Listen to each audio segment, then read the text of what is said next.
Flos Carmeli,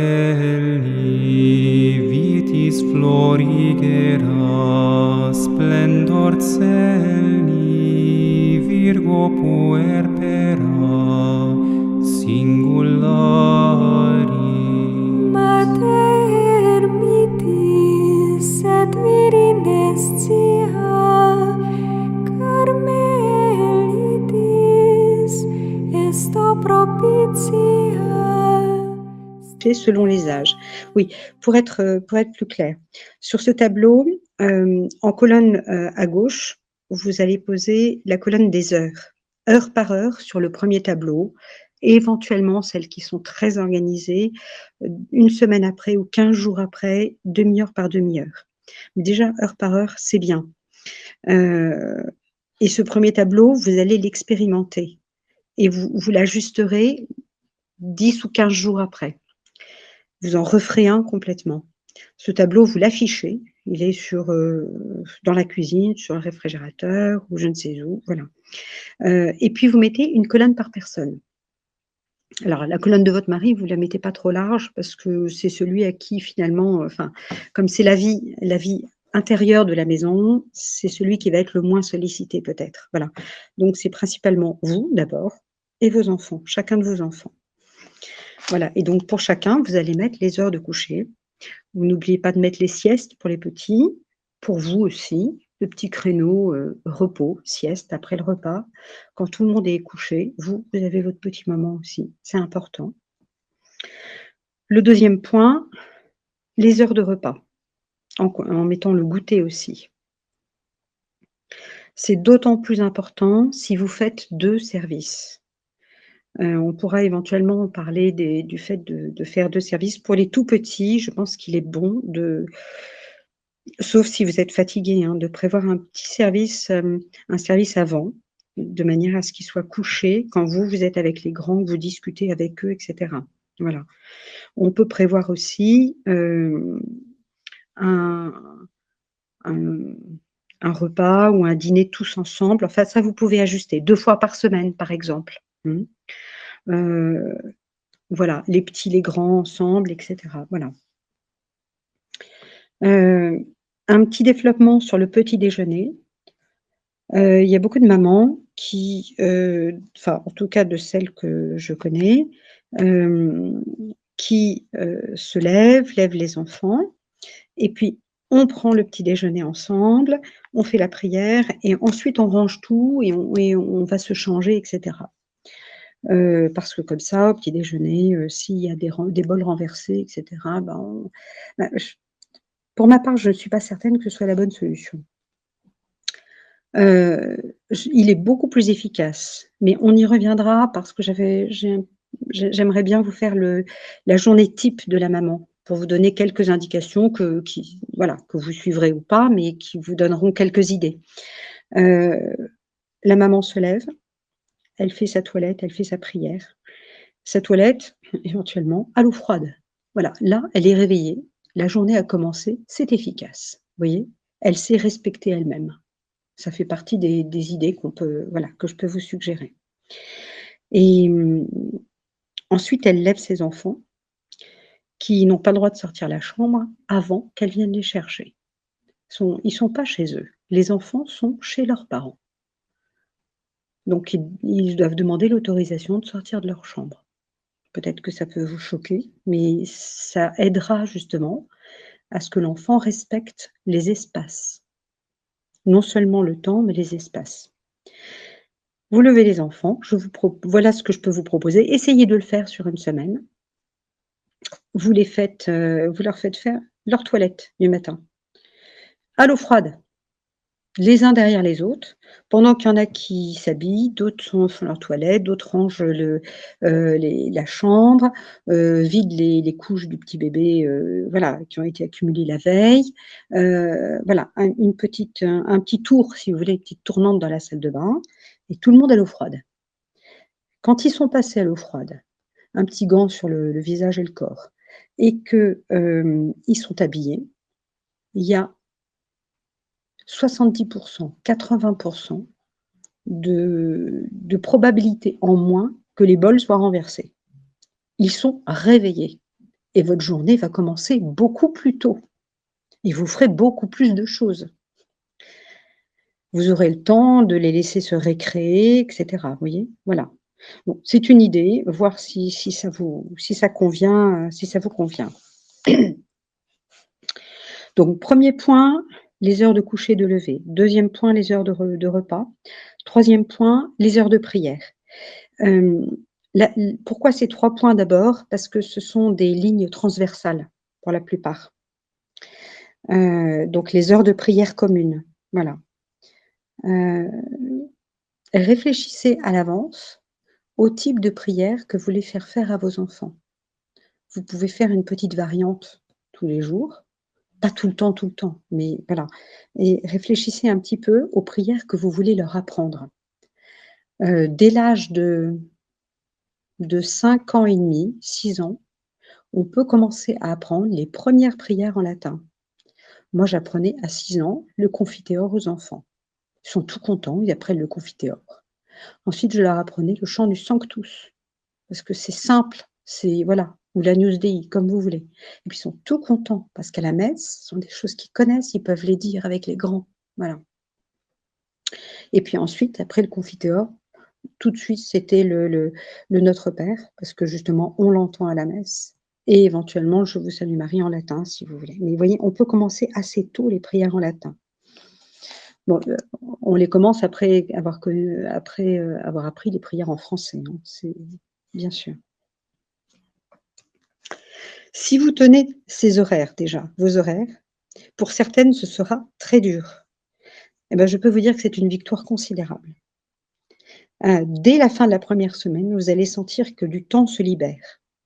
Et alors, dans ce cas-là, attention, ne pas rajouter trop de choses tout de suite si vous êtes active et ne pas étirer tout le temps les horaires si vous êtes plutôt rêveuse, disons, contemplative. Voilà.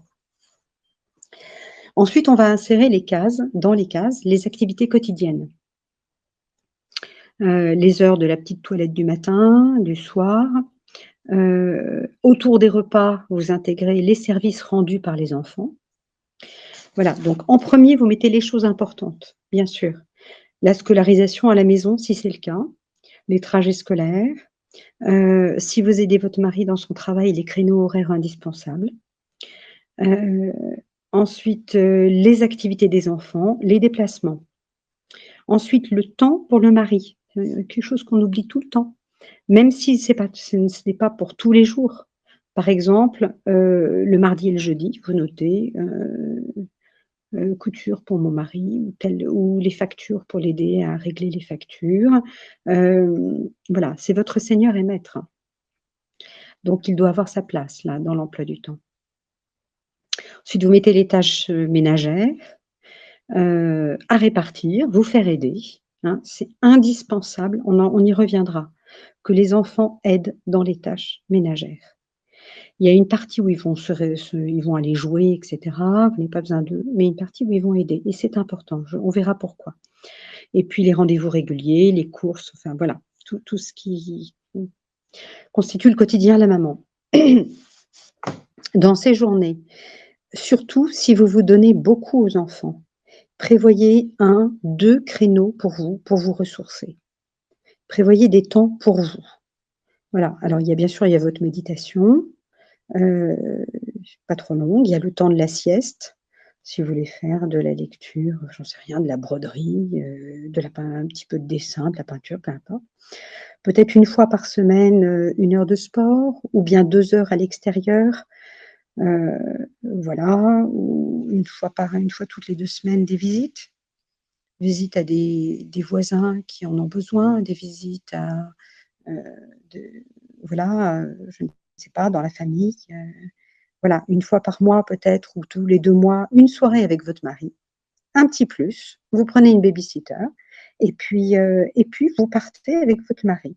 Hein, ça s'appelle le devoir de s'asseoir.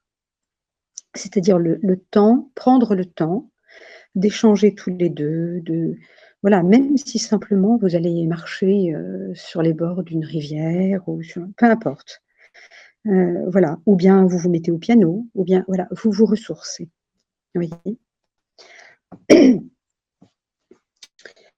Et la régularité tient l'esprit satisfait et en repos.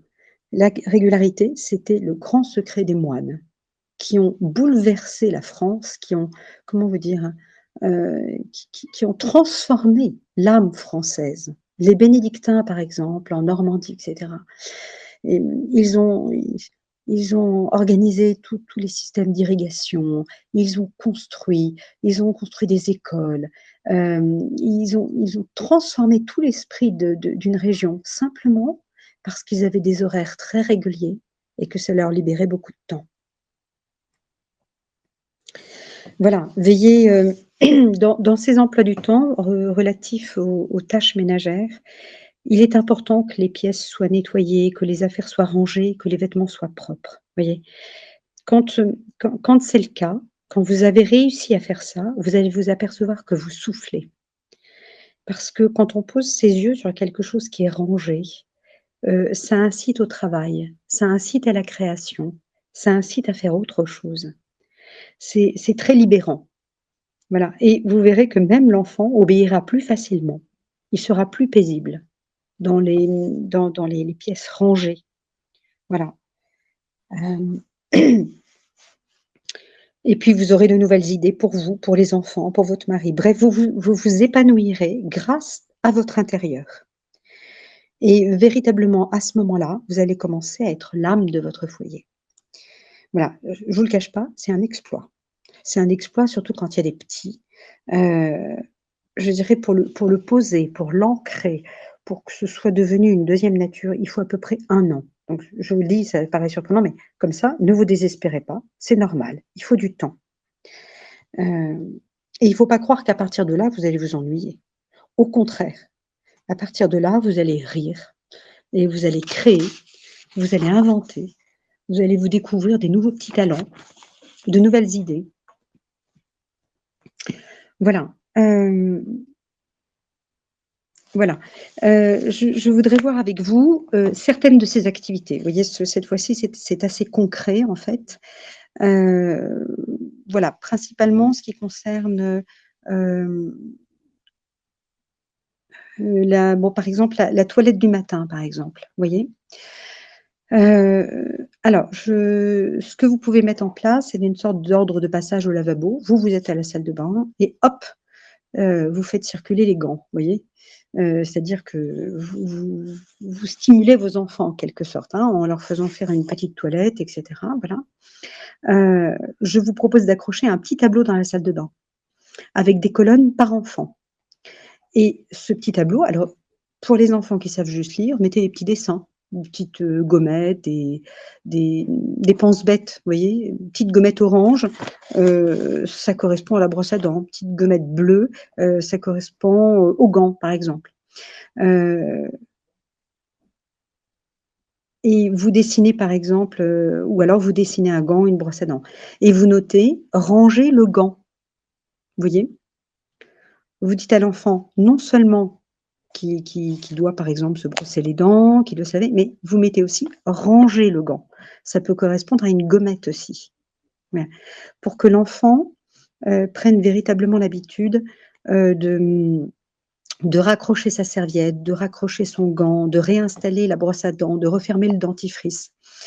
Alors pour ça suppose que peut-être vous sollicitiez votre mari ou si vous êtes bricoleuse, vous le faites vous-même. Vous accrochez des petites patères à la portée des enfants. Comme ça, chacun a bien sa place. Quand chaque chose a bien sa place, c'est plus facile de ranger. Même si c'est vous qui les toilettez, c'est eux qui raccrochent leurs affaires. Vous voyez? C'est eux qui apportent leurs affaires de leurs petites piles de linge ou qui les rapportent, qui les mettent au sale. Vous voyez? Ce n'est pas vous. C'est vraiment eux. Apprenez-les vraiment parce que ça, c'est le tout début de l'autonomie, si vous voulez. Rien n'est plus épouvantable que ces adolescents derrière lesquels il faut tout le temps passer. On peut absolument pas éduquer l'adolescent parce qu'on en est toujours à répéter les choses de base. Donc on peut pas passer au cran supérieur. Donc ces choses de base, elles s'acquièrent avant 8 ans, quoi, vous voyez? Avant 7-8 ans. Ça me paraît très, très important. Comme ça, vous pouvez construire des choses beaucoup plus belles en avançant en âge. Mais au début, eh bien, c'est basique.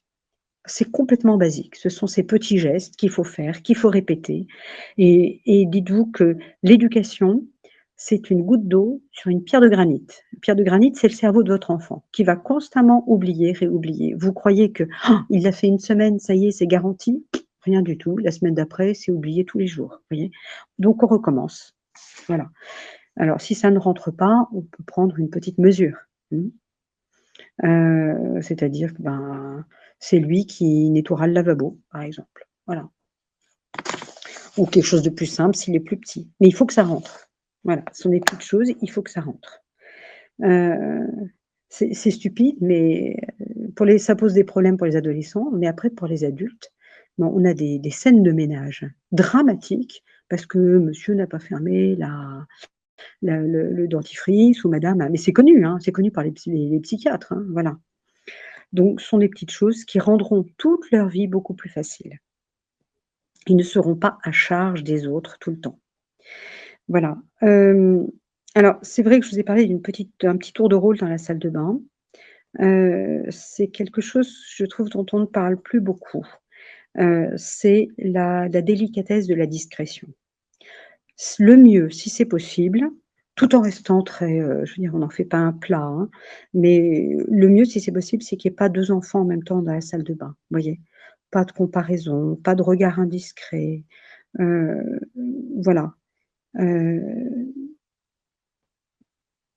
heu, voilà, on peut, si, pendant que vous faites une petite toilette, quand il y en a un qui fait son lit, l'autre peut commencer à dresser le petit déjeuner, hein. Très important que les enfants aident à mettre la table, à débarrasser et cetera. Mmh. Heu et puis très important aussi tous ces petits gestes qui se prémunissent, qui conservent l'intimité, vous voyez? Repousser la porte des toilettes, repousser la porte de la salle de bain, apprendre aux enfants à plier rapidement leurs affaires sales pour les mettre au panier. À ne pas laisser de chaussettes qui traînent par terre. Vous voyez, c'est une sorte de respect de soi-même. On laisse pas de crasse derrière soi. On laisse pas voilà, vous voyez? Heu, si vous voyez qu'un enfant a laissé, s'est lavé les mains et qu'il laisse des traces derrière lui et cetera, systématiquement, il faut lui faire nettoyer et faites-le vraiment au petit âge. Parce que l'enfant supporte mal après dans le grand âge, enfin, à l'adolescence en tout cas, vous voyez? Donc n'hésitez pas, toutes ces petites choses-là, soyez assez rigoureuse là-dessus, vous voyez? Hem,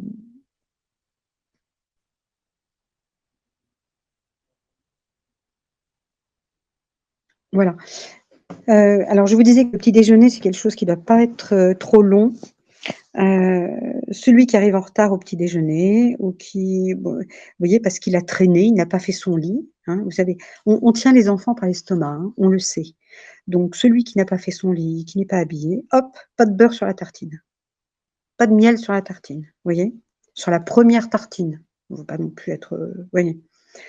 Mais voilà, par contre, on les nourrit bien au petit déjeuner. Voilà, mais on ne traîne pas et si un enfant traîne, bon, on plie le petit déjeuner, on lui dit rien du tout, mais on lui proposera un petit goûter, en milieu de matinée parce que ça peut être, voilà, un petit peu difficile, voilà et après le petit déjeuner, s'il y a un petit service à rendre dehors, bah, ce peut être le moment parce que vous voyez, comment dire? Ça tonifie de de de d'aller prendre l'air un peu, vous voyez?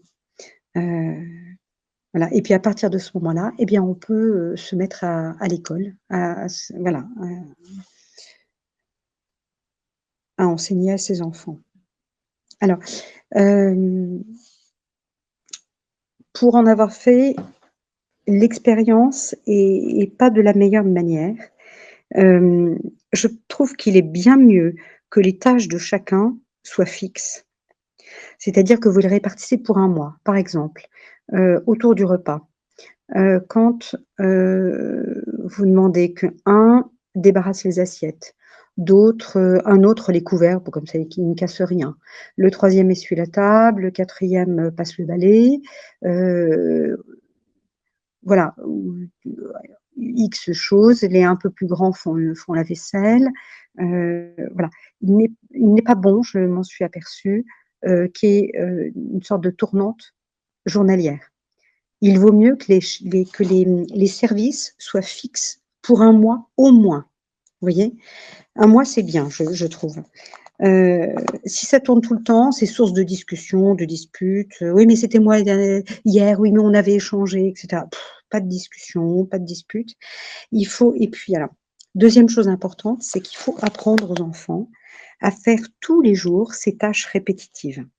C'est très important, très important. Les nouvelles éducations, comment dire, se focalisent sur l'intelligence de l'enfant et donc ne veulent pas s'appesantir sur des choses qui sont répétitives et pas du tout satisfaisantes pour l'intellect, vous voyez. Et pourtant, c'est exactement ce qui va rendre l'esprit de l'enfant concret. Ça ne veut pas dire qu'il ne sera pas intellectuel, au contraire, ce sera un intellectuel concret, réaliste. Voilà. Et ça me paraît très, très important qu'il contribue à remplir ces tâches répétitives. Deuxième point, il apprend comme ça que la vie a un coût. On joue, on éparpille les jeux, ben on range, on salit, on nettoie. Vous voyez, rien n'est gratuit dans la vie. Donc il faut qu'ils apprennent que voilà, s'ils font quelque chose, s'ils défont quelque chose, il faut qu'ils le refassent. Et donc ça permettra, si vous voulez, plus tard à l'enfant, comme il deviendra plus, comment dire, plus rêveur, plus, vous voyez, plus inattentif à toutes ces choses-là, ça lui rappellera que la vie a ses nécessités, ses contraintes. C'est déjà la première leçon de vie. Et enfin, un dernier point, c'est que ça le responsabilise. Au bout d'un moment, on n'a même plus besoin de lui demander de passer le balai.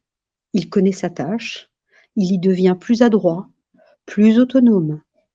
Il est une petite personne sur qui on peut compter. Et dernier point, c'est là qu'il découvre le petit secret de la vie. Il découvre la joie de faire bien les choses. Voilà, ça c'est la joie des saints. Il a fait son devoir et il découvre qu'il est capable de le faire, qu'il l'a bien fait, et il est content de lui. Vous voyez? Alors, vous, quelle va être votre tâche par rapport à ça? Alors, c'est pas très drôle. Première chose, c'est qu'il faut veiller à ce que tout soit fait et bien fait. Et ça, je vous propose même de le mettre dans votre examen de conscience. Est-ce que j'ai veillé à ce que tout soit fait au niveau des toilettes de chaque enfant, des rangements de linge, des services rendus autour du repas, des rangements de jeux, etc. Voilà. Quand c'est un petit peu difficile pour tout le monde, quand vous sentez que ça pèse, etc., eh bien, il y a des petites chansons pour ça. Des petites chansons amusantes qu'on trouve dans les carnets de chants de camp pour relancer l'enthousiasme, vous voyez. Il y a, ou alors quand vous sentez vraiment que les enfants commencent à décrocher un petit peu, hop, vous leur chipez leur outil, l'éponge, le balai, etc. Et vous lui dites, moi je vais le faire plus vite que toi, etc. Oui, une sorte de petite concurrence au bien, quoi. C'est moi qui serai mieux que toi, voilà.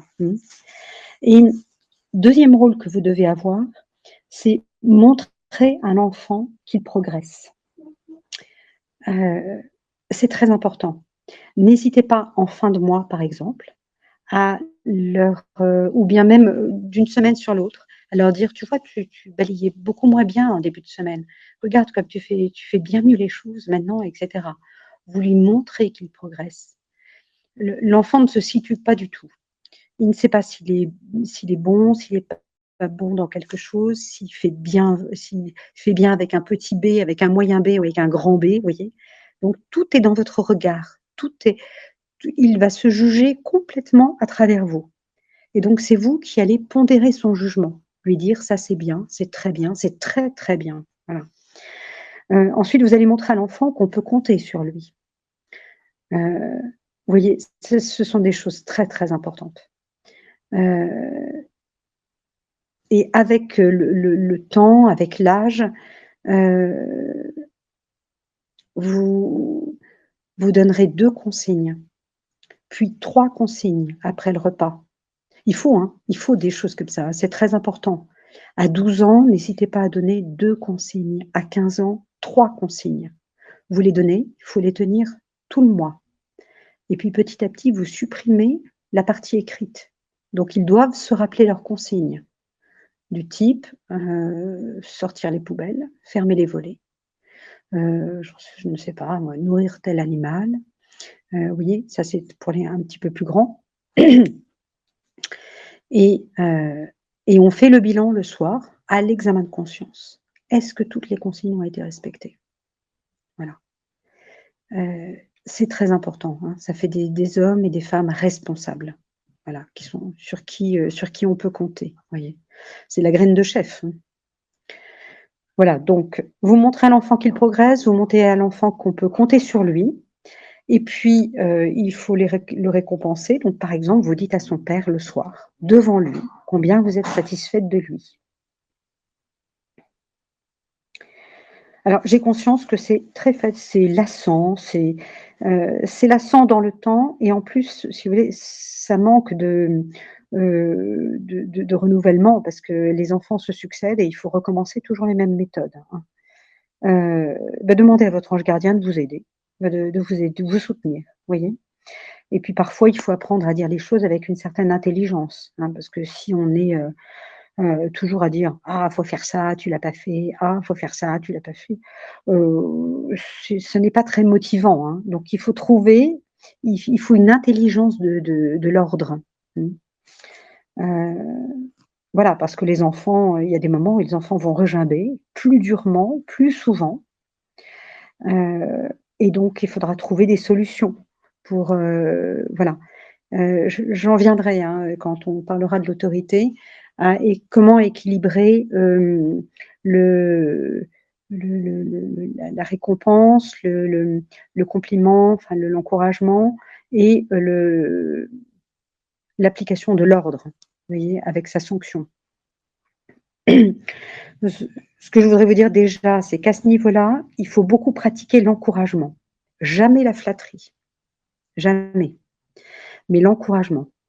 Hein, quand vous montrez à un enfant qu'il progresse, c'est un encouragement. Quand vous lui dites qu'on peut compter sur lui, là c'est bien, il a fait ça, et cetera, c'est un encouragement.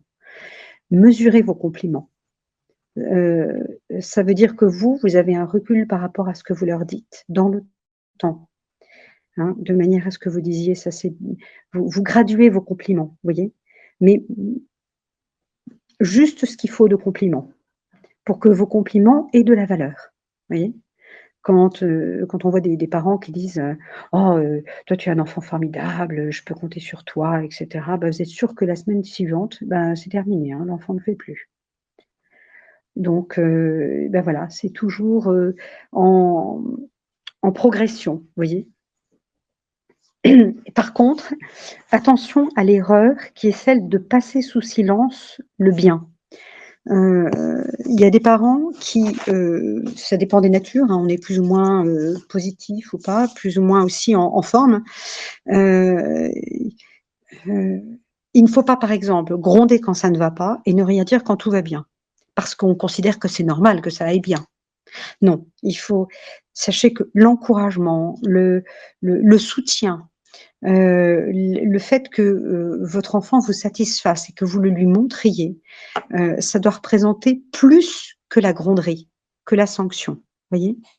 Il faut que votre éducation, elle soit positive, voilà et comme vous êtes le curseur de la conscience de l'enfant, il faut pas que l'enfant, il ait toujours l'impression qu'il fait mal, qu'il vous satisfait pas, qu'il est jamais comme il faudrait, parce que vous allez, l'abîmer à l'intérieur de lui-même. Il aura plus confiance en lui, il se dira: «Bon, c'est quoi que je fasse, mes parents, ils sont jamais contents», et cetera, vous voyez? Heu, donc si vous apercevez qu'un enfant a du mal à faire le service, tel ou tel service qui lui coûte, il va falloir le féliciter davantage.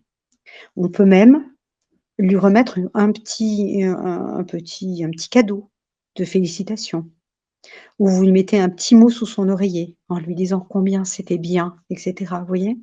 Des petites choses, des petites idées à vous, qui vous permettent de marquer le fait que vous êtes contente que l'enfant ait fait un effort. Voilà. Ce que vous pouvez une autre idée, c'est, sous le tableau des services, vous me faites un deuxième tableau, qui correspond au service et pour chacun de ces services, par exemple, tous les jours, vous mettez 1 à 2 points ou 1 à 2 étoiles selon la qualité du service, vous voyez? C'est très encourageant parce que l'enfant voit jour par jour qu'il a progressé. Il faut alors je vous donne, comment vous dire? Une sorte de critère pour vous d'état d'esprit. Il faut beaucoup d'indulgence dans vos paroles et beaucoup de fermeté dans vos décisions. Peu d'ordre, c'est-à-dire que vous donnez peu d'ordres. Les ordres que vous donnez, vous les avez choisis pour l'enfant, vous savez qu'il peut les remplir. Quand vous avez décidé qu'il devrait faire ça, il doit le faire. Ça prend un peu de temps, vous y revenez après si c'est trop dur et cetera, vous voyez? C'est-à-dire le même jour, hein, vous y revenez après, mais toujours avec des paroles indulgentes, vous voyez? Il faut beaucoup de patience, beaucoup de persévérance. Pourquoi? Parce que vous ne vous heurtez pas à un tempérament, vous ne vous heurtez pas à un enfant, vous vous heurtez à la nature humaine. La nature humaine, elle est dégradée, elle est inversée, elle est attirée par le mal, qui est plus facile.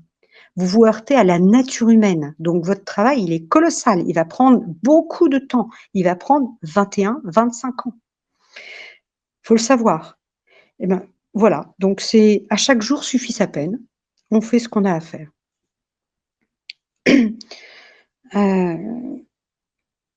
Voilà, une chose aussi que je veux vous dire, si au cours des services, l'enfant casse quelque chose par maladresse, sachez réagir de manière proportionnée. C'est beaucoup moins grave que s'il a cassé quelque chose dans un geste de colère. Là, il y a péché. Faites bien la différence entre la maladresse et le péché. Voilà. Par contre, il y a des fautes que l'enfant commet, il faut penser à lui expliquer que, bon, on le pardonne parce qu'il a fait une faute, mais on lui pardonne parce qu'il a fait une faute, mais il faudra qu'il répare. Donc vous lui expliquez que cette réparation, vous lui expliquez positivement cette réparation. J'y reviendrai.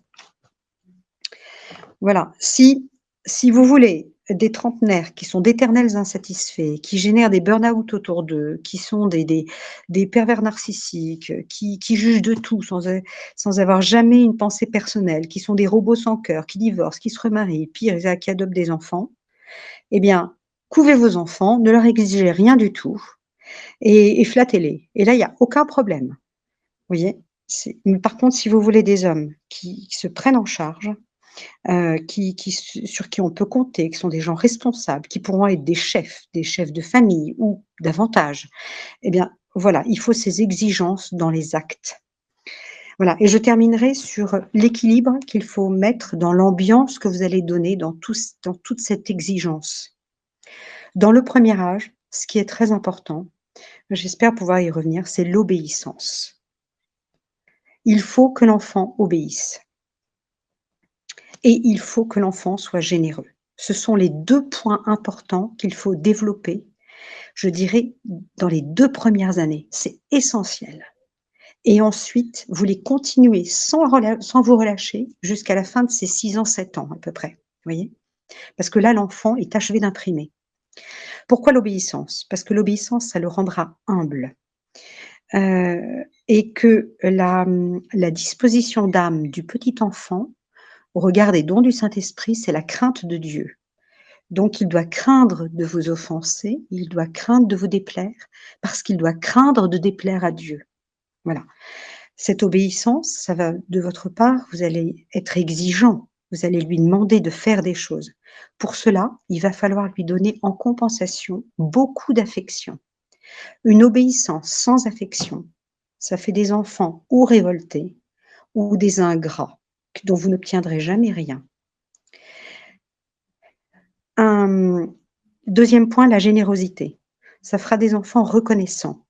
C'est très important parce que ça vous permettra, de faire passer beaucoup de choses. Il apprendra qu'en fait, comment vous dire? Il acceptera davantage la transmission s'il vous est reconnaissant. Il apprendra aussi à faire passer le bien commun au-dessus de lui et les autres avant lui. Et ça lui donnera donc le sens de la justice. Si vous gérez bien l'obéissance, avec beaucoup d'affection, vous aurez des prêtres. Si vous obtenez des enfants généreux, qui ont le sens de la justice, vous aurez des chevaliers ou des moines. En tout cas, vous aurez de bons pères et de bonnes mères de famille. Voilà. Le tout de votre part, c'est toujours d'obtenir tout ça avec beaucoup de joie, beaucoup d'affection, beaucoup de tendresse, dans les gestes, dans les paroles, par des petites délicatesses. Voilà. C'est voilà la conclusion que je voulais voilà, donner, c'est surtout maintenez cette ambiance une grande affection pour vos enfants, mais pas une affection qui est laxiste. Voilà. Voilà, eh bien écoutez, j'espère que ça vous aura apporté quelques indications. Monsieur l'abbé, y a-t-il quelques remarques de votre part? Non, aucune, rien de spécial. Merci beaucoup pour votre exposé très riche. Très bien, bah, écoutez, je vous remercie. Bonsoir à tous et à toutes et donc je pense que nous nous retrouverons en janvier. Voilà, bon et saint avant pour un beau Noël. Bonsoir à tous. Merci beaucoup, madame. Joyeux Noël. Merci. Flos Carmeli, vitis florigera, splendor celi, Virgo puerpera, singulari. Mater mitis et virinescia, Carmelitis, esto propitia, Stella Maris. Radix iesse germinans flosculum, nos adesse tecum in seculum patiari. Inter spinas, quae crescis lilium, serva puras, mentes fragilium, tutelari.